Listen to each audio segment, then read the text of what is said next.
So money, we have a short discussion of what is money, okay, and how it works.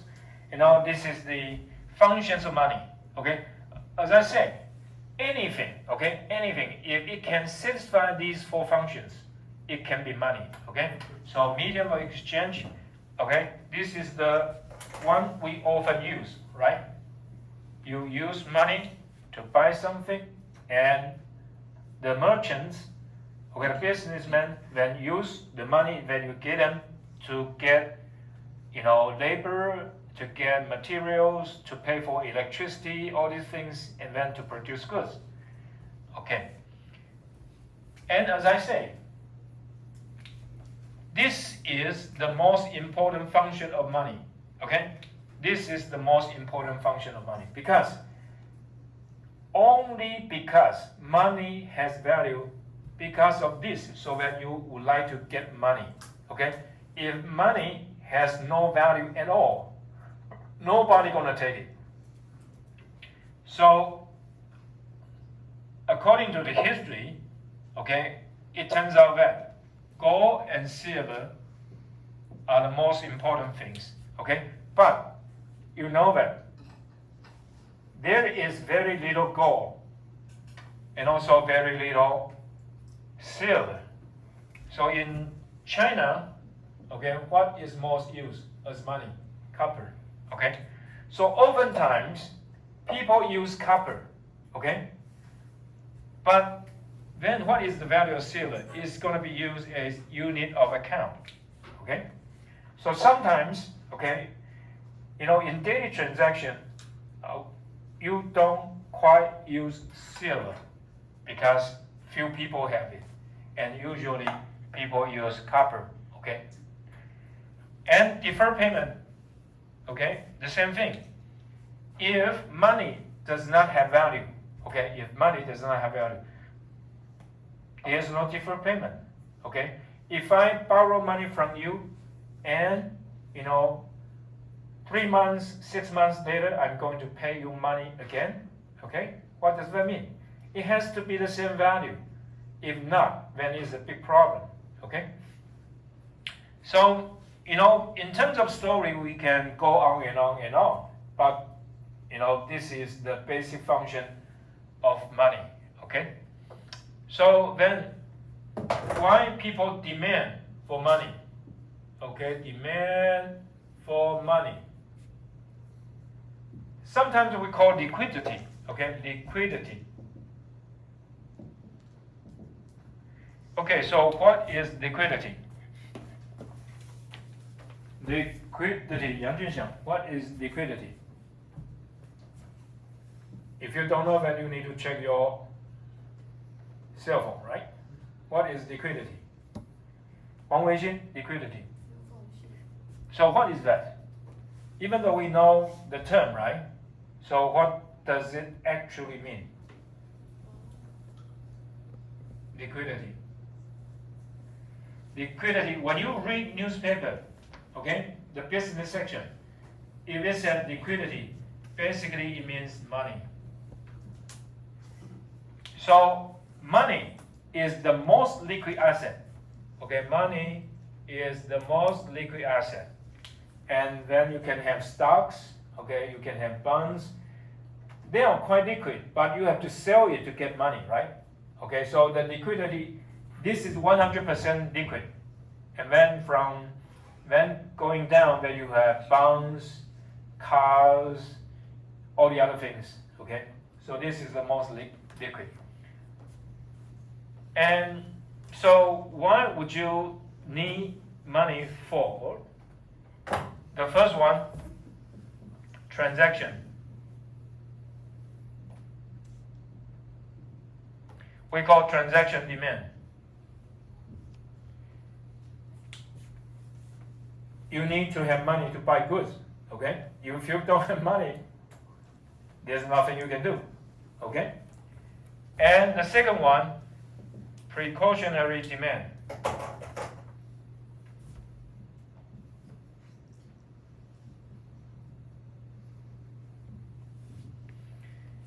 Precautionary demand means that, once in a while you need to, have some extra purchases, or say you're traveling, then it may happen that you need some more money. So you put a little bit more money in your pocket. Okay, and the third one is called speculative demand.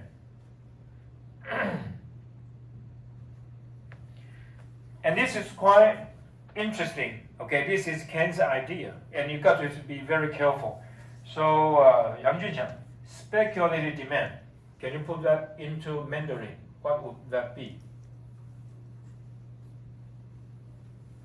And this is important because in the test, okay, I mean, in our test it's going to be English, okay, but in the test you're going to get, in terms of master program or the whatever state, the government's program, okay, whatever exam there, it's going to be Mandarin, and so this is very important that you know the difference. What is that? Speculative demand. Okay.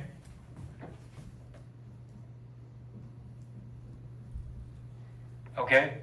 投机. Okay. And usually you're going to say it should be 投资, right? No, it's not. It's not this. Okay, it's this. And why? As I say, right?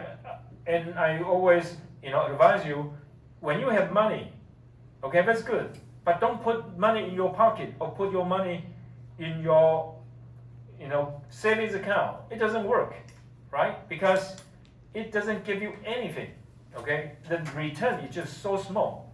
So you need to use your money to get you higher returns. Okay, that's the idea of John Maynard Keynes. The same thing. Money is not for your pocket or for your savings account, okay? It is for give you some more returns, okay? Okay, then transaction demand, okay? Because you want to buy something, right? So if price level goes up, okay? Price level goes up, money demand gonna go up, okay? And because you use your income to buy something, right? When your income goes up, okay, usually you're gonna buy more. So money demand gonna go up too, okay? But this is very different, okay? Because interest rate reflects the opportunity cost of money, okay? If interest rate goes up, what happened? If interest rate go up, you put a lot of money in your pocket. That's wrong. Because when interest rate goes up, the more you put money in your pocket, the more you lose. Okay? So if interest rate goes up, money demand goes down. Okay? Questions? So this will be in a test, and the idea is very simple. When goods become more expensive, of course you need to get more money in your pocket to buy it. When you have more income in comparison to other people who have not that much income, of course you're gonna demand more, you're gonna buy more. And for interest rate, okay, this is the return you're gonna lose for putting money in your pocket. If interest rate goes up, your demand for money will go down. Okay? Okay, so far so good. So then, we're going to talk about money supply.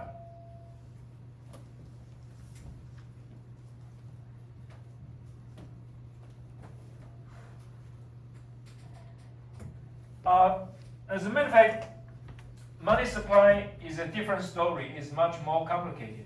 Okay, but look at this. Okay, when you have a central bank control of issuing money, okay, printing it to get around. This is not the whole story, okay?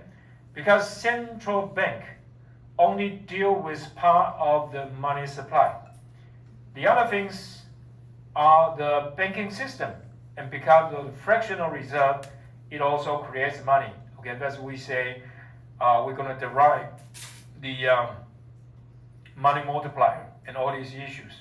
Okay, it sounds like I already told you too much about it, but anyway, 黄家璇, who supplies money? Central bank. So your answer is boring. Okay? In the US, when I ask students at this occasion, who supplies money? The answer is more interesting. 不过语, can you give us interesting answer? Who supplies money?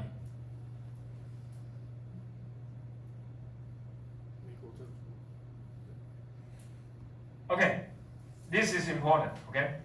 Usually, we're gonna say government, right? Because central bank is part of the government, and they are all public servants.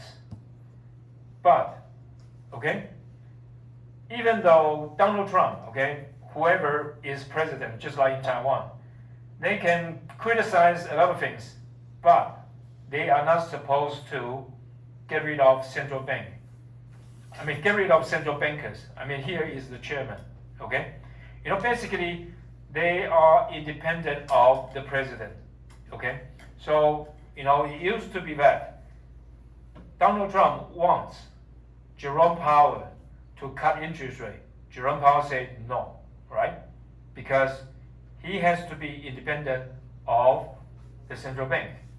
So when you say government, okay, really, central bank is part of the government, but he is not going to take command from the president. So the president cannot order him to do anything and then he do it. Usually that's not the case. Okay, so anyway, I spent some time telling you the difference between government and the central bank. It's totally different. So anyway, 蒲国语, give us an interesting answer. Who supplies money? The market? Okay, not quite interesting. Wang Yufeng. Who supplies money? Excuse me? Capitalism. But not the answer I want. Li Boyan. Excuse me? Federal Reserve, that's the same as central bank, right? People. What kind of people? Everyone. You know, sweetie, give you a chance. Give us some interesting answer. My daddy. Good. I'm not sure about the way Americans work. They say my mom, and you say your daddy. Good. Anyway, they say my mom. Okay, it's really not the case. Okay, it is the central bank. And there's another interesting story. Greenspan. Okay, Greenspan. He has been he's been at the Federal Reserve for a long time. And then once he joked that, he said, I work at a central bank, I mean Federal Reserve, for so long a time. But when I want to get a sample of my product, I was denied. Okay? Because he is the Federal Reserve, right? Chairman. And you want to get a sample. Okay? What does that mean? You want to get US dollar, right? And then there's nothing. Anyway. Okay. So here is money. Okay? We will call it real balance. Okay, real balance. Real balance means we already consider the price effect. Okay, so this M is actually M over P. So this is real money balance. Okay, this is real money balance. And then here is the interest rate. Okay, so if this is real money balance, and this will be real interest rate, and at any given time, okay, at any given time, the money supply is fixed, okay, at any given time, the money is fixed, so it is vertical, okay, and here is the money demand. Okay? Questions so far? So in this case, you have money supply and then you have money demand. So you get equilibrium interest rate and equilibrium money supply. Okay? Questions? So when we talk about a curve in economics, you always want to know how does it change. Okay? So then you have price go up, income go up. Okay? So let us say if price go up, income go up, and you have money demand go up, right? So what happened? Interest rate will go up. Interest rate will go up. So either price goes up or income goes up, then interest rate goes up. Okay? Questions? So this is money demand. But if interest rate goes up, then money demand will go down. Okay? Now, let us look at money supply. If money supply changes, what is the impact on interest rate? And how does it work?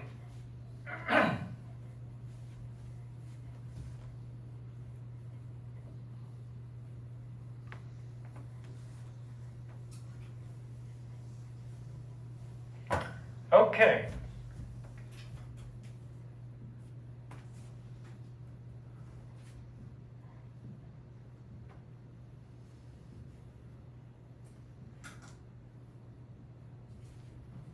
Okay. So let us say money supply goes up, okay, for whatever reason. And later we're going to learn there are several reasons several ways that the central bank can control money supply. So if money supply goes up, okay, and is shift to the right, okay, and here is the interest rate and another interest rate. Okay, so what happened? So at this interest rate, people would like to hold this amount of cash. Okay? But all of a sudden, the money supply increases. And so you get this much more. Okay? You get this much more in cash. So what is going to happen? Well, as I say, people are accustomed to a certain amount of money. Okay? So at this interest rate, this is the amount of money I want to hold. And now you get a lot more. What are you going to do? You're going to get rid of it. How are you going to get rid of it? Okay? You buy bonds. Okay? You buy bonds. If you buy bonds, what happened? Bond price is going to go up. Okay? And then that's what we call yield goes down. And what is yield? Yield, is equal to, okay, interest payment divided by bond price. Okay? Because there's too much money. And if you keep money in your pocket, you lose income. Okay? And so because of that, what you're going to do with this much cash, you're going to buy bonds. And if everyone is buying bonds, bond price is going to go up. And yield, okay, it is equal to interest payment divided by bond price. If bond price goes up, yield goes down. And because yield goes down, this will push the interest rate going down. Okay? So, money supply goes up, interest rate going to go down, okay? And then what happened? Money supply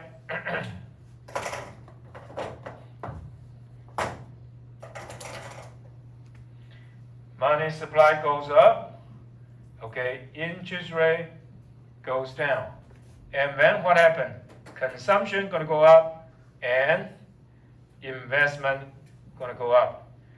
So increase in money supply will stimulate the economy. We already talked about this last year, okay, when we discussed business cycle, right? When we discussed business cycle. So oftentimes, when there is a lot of money going wrong, okay, when there's a lot of money, what happened to the economy? The economy generally is good, okay? So then the question is, okay, why bonds? Okay, why bonds? I believe most of you, even myself, okay, even I have, higher income, higher wealth than most of you, I don't buy bonds. I never buy bonds, right? And so why? The money supply will go through the mechanism of bond market to push down the interest rate. How come? Because in the economy, we have a very big financial sector. Okay, we have banks, insurance companies, okay, a lot of, investors, they need bonds. Okay, they need to buy bonds to make money out of it. So this is a very important financial instrument. Okay, so even though most of us, once in a while we may buy stocks, but we seldom buy bonds. So why bonds are so important in this function? It is because we have a very big financial sector. They specialize in bond transactions. And so, insurance company, banks, you mentioned it, it's just so many companies, engage in the trade of bonds. So even though few of us buy bonds, but as a matter of fact, there's a very big bond market, particularly in the US, okay? In Taiwan, I don't think it's as big, but we have something else, to work as bond market, okay? We have some other financial instruments, but in the US, it's like this. Okay, so if money supply decrease, what happened? Okay, if money supply decrease, money supply goes down, interest rate will go up, and consumption goes down, investment goes down. Okay, how does it work? We just move it to the other side. Okay, so let us say this is money supply, and money supply decreases. Okay, money supply decreases. It moves to the left. Okay, if it moves to the left, what happened? Okay,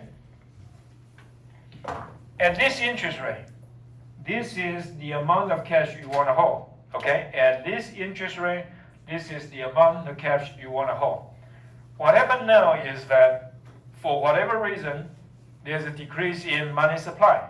So you want to hold this much cash, but now you don't have it. What would you need to do? You will need to sell bonds. Okay, so now you need to sell bonds to get cash.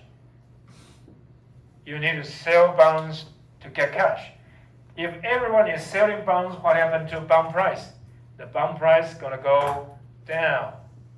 And if bond price is going to go down, okay, it's in the denominator. And if it goes down, it means yield going to go up. Okay?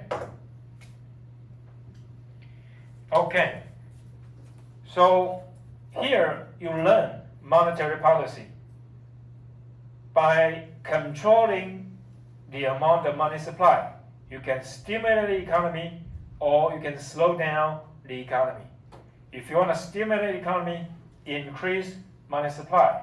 If you want to slow down the economy, okay, you decrease money supply. It sounds like a very good idea, but there's one famous trap we call the liquidity trap. Okay?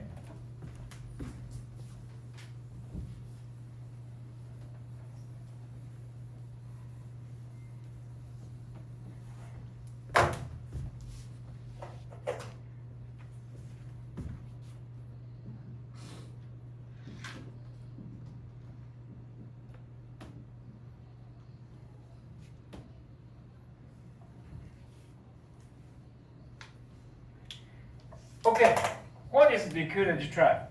Liquidity trap is a situation, okay, when everyone believes that the interest rate is already very low, okay, and the only way the interest rate gonna go is to increase, okay. So then, if interest rate increase, what happened to bond price? Okay, if interest rate increase, what happened to bond price? 潘志远. If interest rate increase, what happened to bond price? Goes down. Okay.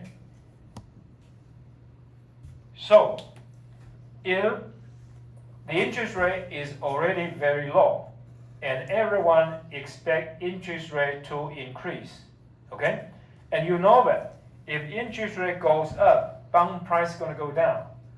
So if this is the case, the function of bond market goes out, okay? Because when money supply increase or decrease, okay, then people gonna use that bond to adjust to their money demand. But in this case, because if interest rate gonna go up, bond price gonna go down. No one gonna buy bonds, and because of that, okay, money loses the function to adjust interest rate. Okay, let me put down a picture for you. So here is money supply, okay, and here is money demand. So at this section, okay, and this section is flat. Okay, it's flat. What does that mean? That means interest rate will not change.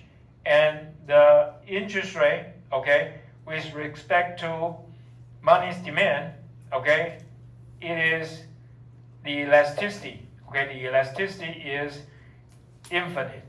Okay? So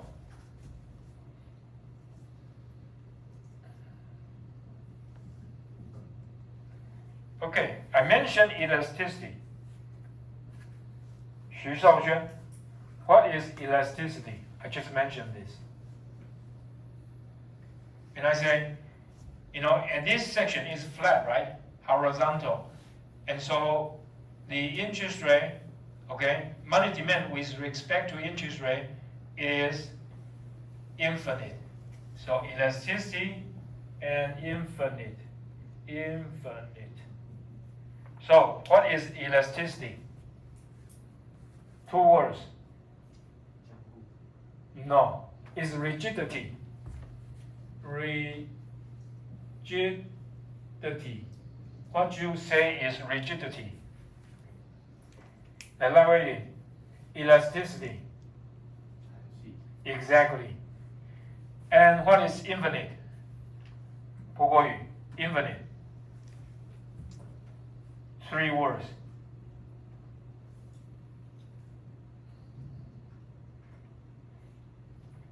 Infinite. Excuse me? Huang Weixin? Louder. Okay. Here, right? And what about this? This elasticity is 0, right? If it's vertical, the elasticity is 0. And here, it is infinite. So, what does that mean? Monetary policy is a good way to adjust the economy. But when you have liquidity trap, it means that, okay, you're gonna increase money supply, what happened? Interest rate, no change. It will not change because people expect interest rate to go up. And so, what happened? If interest rate gonna go up, if you buy bonds, you're gonna lose money. So no one's gonna buy bonds. And there's no way to force the yield going down. So there's no way to get the interest rate going down. Okay? Questions? So we already finished discussion on part of the monetary policy. Okay? At least on money supply. So money supply is a very powerful tool, okay? And if you want to increase the economy or decrease the economy, just by increasing money supply or decreasing money supply, you can get the job done. But when there is liquidity trap like this, what happened? There's nothing you can do. And so if you cannot use fiscal policy, what else you can do? You can use, when monetary policy does not work, what else can you do? You can use fiscal policy, okay? Then you can adjust the tax and also government expenditure, G, to affect the economy. Or you can buy more goods, buy more services, or you can cut the tax to increase the incentive to work, okay? Okay, questions? Then we're gonna get back to money again. And now we're gonna talk about what is money. And as a matter of fact, the money supply, actually is more complicated than you can imagine. But first of all, let us see what is money, okay? So in Taiwan, we have 3 types of money. The first one is M1A, okay? And then M1B, and then M2. Okay, so what is M1B? It is C plus D. So what is C? Currency. Okay? So what is currency? The coins in your pocket or the paper notes in your pocket, they are all currency. This is the true money, okay? The money you use to buy. But there's something else also money. So this is called demand deposit. Demand deposit. Okay? Demand deposit means you can withdraw money upon demand. So you can get your money anytime you want. Okay? So what is this in Mandarin? 冯姐. Deposit, that's 2 words, right? And demand deposit, another 2 words. So total 4 words. What would be demand deposit in Mandarin?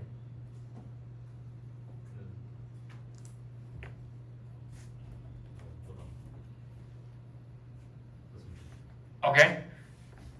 Currency is, we call 通货, right? 2 words. And demand deposit. Deposit is 存款, right? Okay, so what kind of deposit?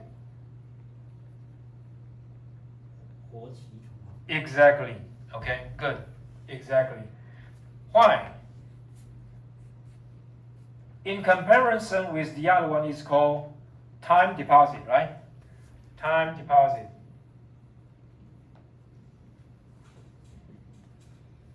Xu Jiasen, time deposit. 2 words. That's 4 words. You can save it, but it's generally a period of time. But it's fixed. So, 朱广彦, time deposit. Exactly. Okay. What's the difference? You can withdraw money right away.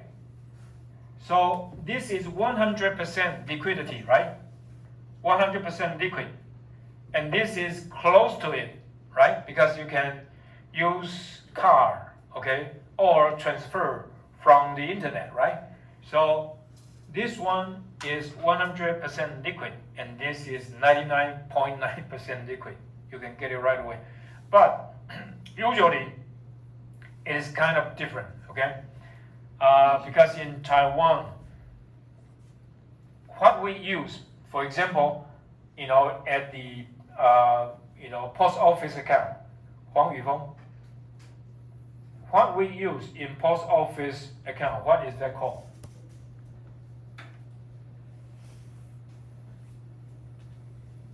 Six words.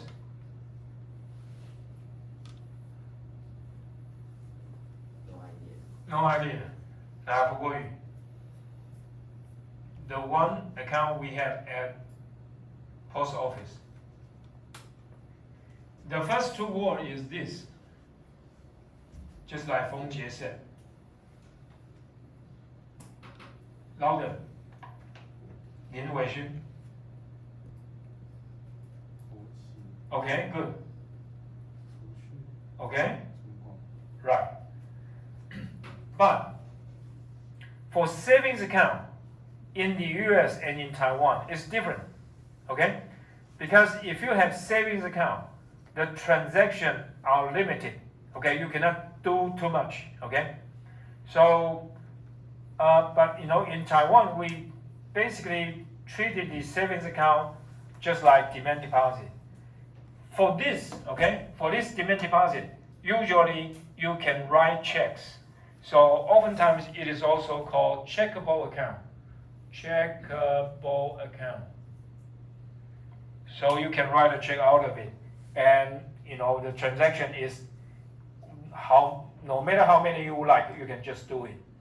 And so let us say, if you want to pay, if you want to pay your water bill, want to pay your electricity bill, you can use only this one. But in Taiwan, there's no difference. But for savings account, the transaction gonna be limited. Okay, so anyway, what is M1B? M1B is M1A plus savings account. Okay, and what is M2? M2 is M1B plus time deposit.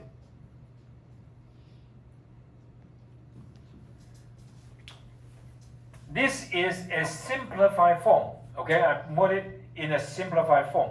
If you study, you may take money and banking. They will talk a lot more about what's the details. But in this class, we are discussing about macroeconomics.